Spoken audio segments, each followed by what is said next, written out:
Assalamu alaikum, and today I'm going to review two of the books which I have recently read. One book is going to give the depiction of the circumstances happening in certain or specific timings. One book is about Afghanistan and the other one book is about Iran. Yes, and here comes the book. The first one book is this, Daughter of Persia. It is written by one of the princess, and she was actually the daughter of Prince Qajar's family who was ruling over Persia, and she has written actually this book with this concept or with this notion that describes every situation, be it social, moral, or financial, or economically, or even the bilateral interest or the bilateral relations of Iran with other countries, specifically with England and with America. This book actually starts when she was born. When she was born, her father was away because of the World War I. Yes, this story starts from the World War I. This story actually, when you will keep on reading, you will find out the dynasties, the regimes, the ruling of different, you can say, descendants or different parties or different families over Persia for a certain specific time. This book will also provide you with the information of the social conditions and the moral conditions of Persia.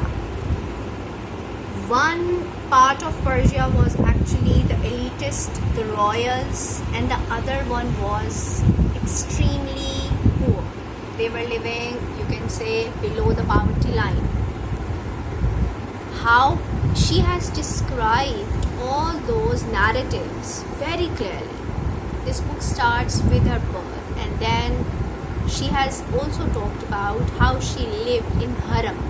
Yes, the word harem is specifically used in, you can say, in Islamic ideologies or Islamic families, where harem is specifically designed for the females of that family, where none of the male except the real brothers and father can enter only. None of other male can enter.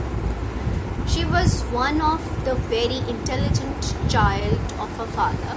Actually, she used to ask all those questions which others usually used to feel shy of. She has described her father as a firm and as a vigilant, but he was quite elderly when she was born. Yes, because they already have, like I have explained, her father had, many wives, small thing, and harem, and then supporting the family. And obviously sometimes you being a father, you would be missing that, what was the name of that child and all that. Gradually the story continues, and then it talks about how the fight between the two families to rule over Persia destroyed Iran in the true sense. You will also find out in this book about the partition time of Pakistan and India. Yes, Pakistan and India. She has also described how she used to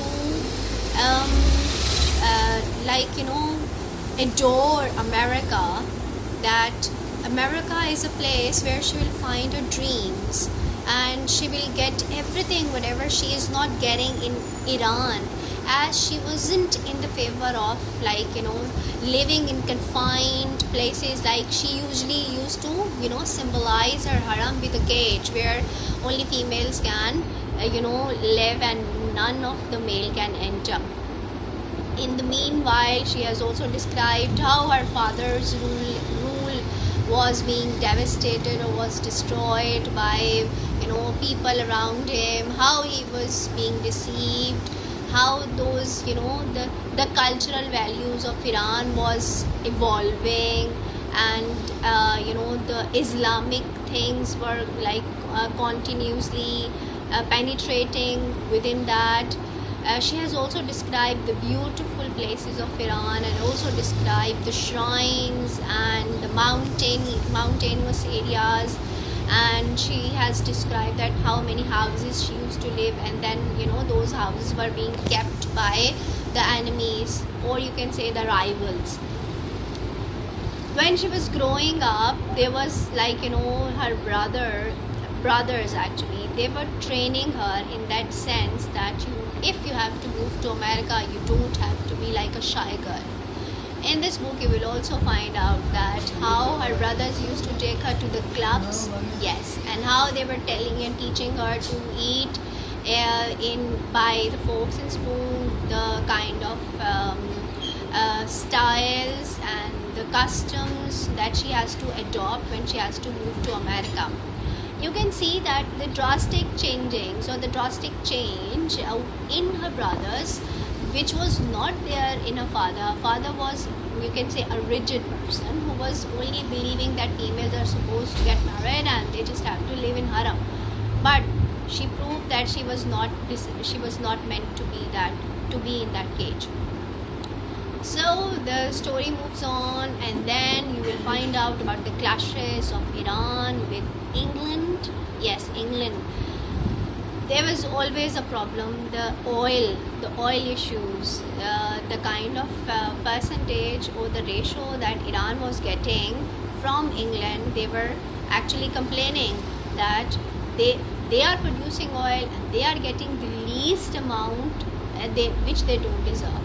So then there were clashes, and then you will also get to know there were some spies, and how the government, the superpowers used to use their spies in their in the favor of them, how they used to you can say give money to some of the you can say elite class people, and buying them for their own purposes, and using them to destroy the image of you can say the government or the country, and then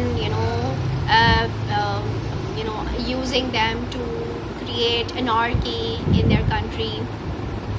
Then the real twist comes in when she moved to America. Yes, the story of America when she was moving, it is also very interesting. You will find it very interesting when she was moving. I felt so much like when I was reading that how much difficult it was at that time to move to America, because it was only the ship, and then when she has to catch a ship, she had to move to different places from Persia. Then she moved to even she has talked about a visit of Quetta in her book, and she has also talked about the riots which was prevailing at the time of partition, how the supporters and Gandhi supporters were acting and behaving, and Quaid-e-Azam Muhammad Ali Jinnah, he was struggling to make Pakistan and all that. And she used the word like Quetta was quite prosperous at that time, and then afterwards she has moved to America quite struggling.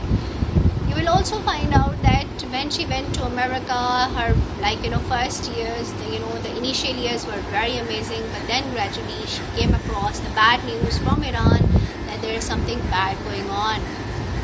Her family was in trouble and all that, and this is what I would like to end by discussing, because the rest of the things that you have to find out yourself. This book actually depicts that how the Iranians thought about Britons, and then when they took help from America, and how America dealt with them, they were ditched by America or they were ditched by England. Or I can tell you, she got married with a Hindu person of an Indian, he was an Indian native, and she fell in love with him, but unfortunately the husband's family didn't accept Satara living in America. She was also having class fellows, particularly Zulfikar Ali Bhutto. Yes, she talked about Zulfi in this book. What were what was his dream and how he used to behave while he was in that university, what was his ambition at that time, and all that. So this book will definitely give you the narrative of Iran, or you can say the depiction of Persia in a very different way.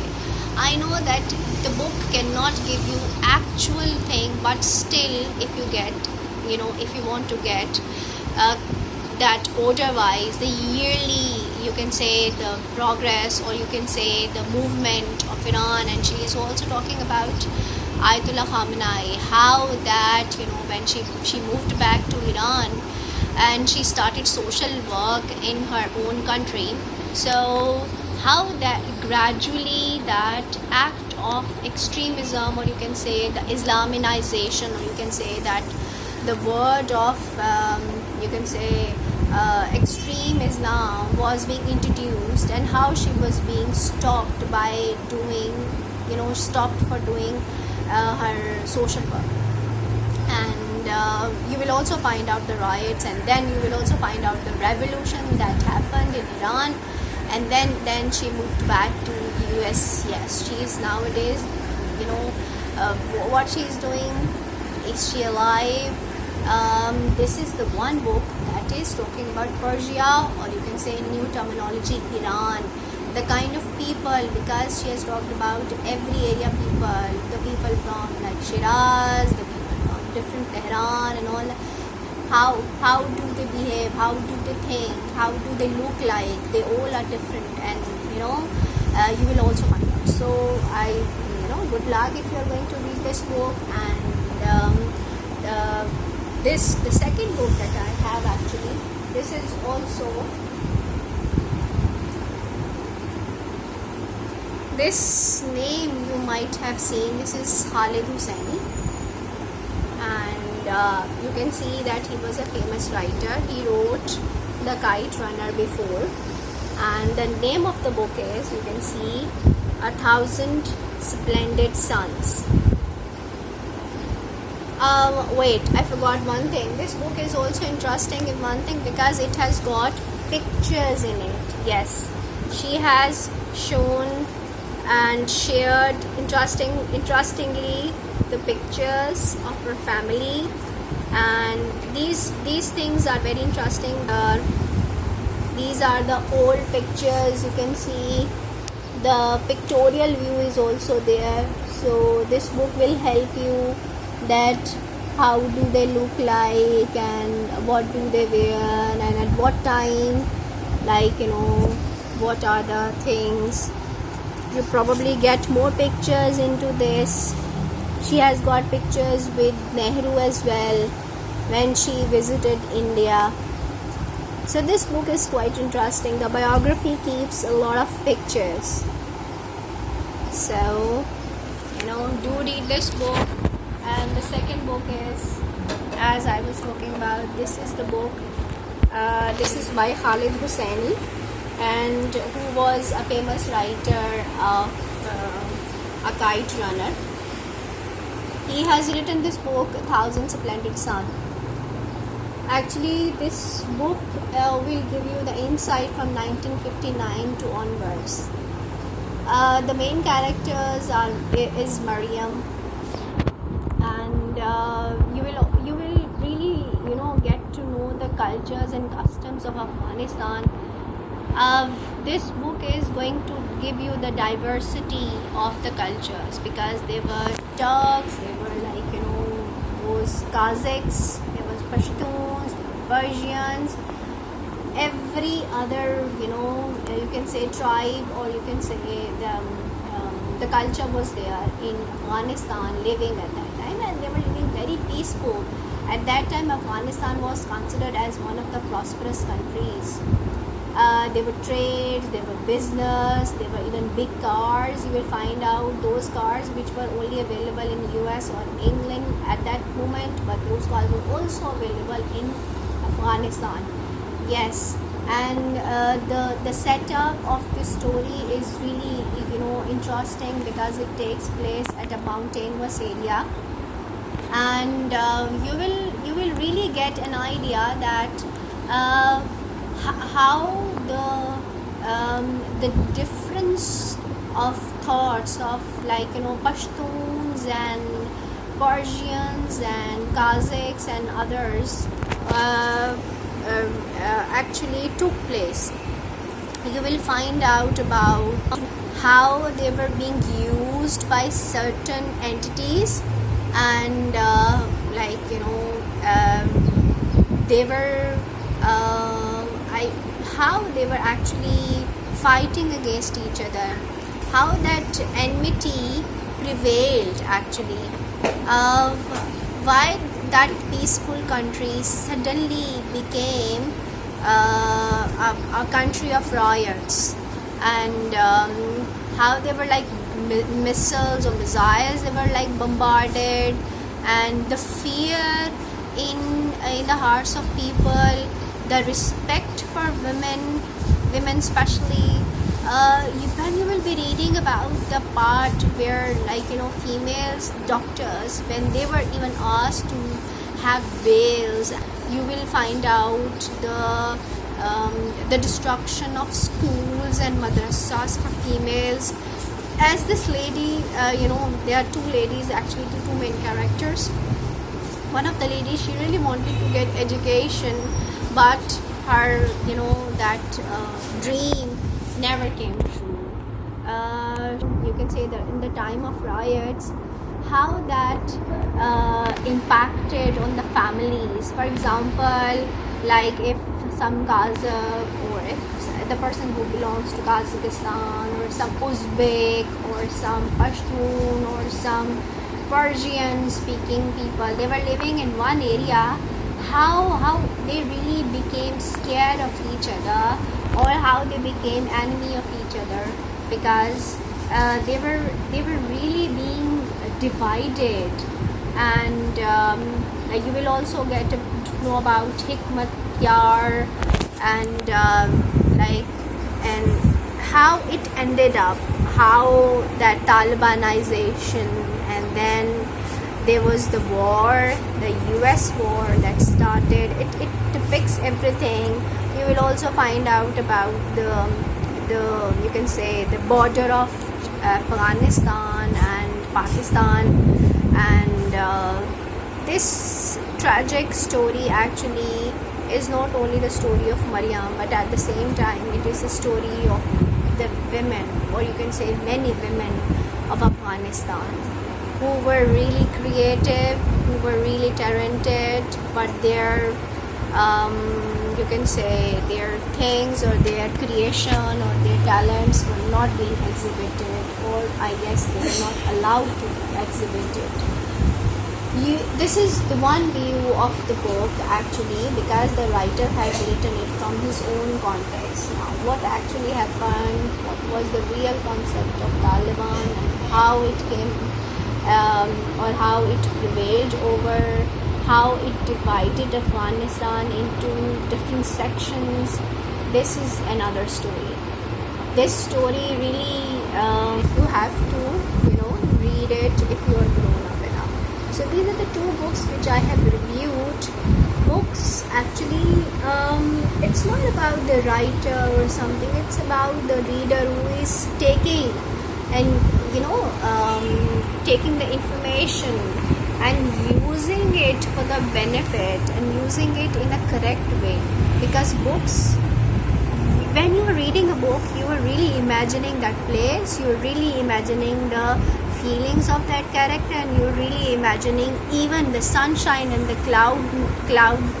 cloudy weather and the rain and everything.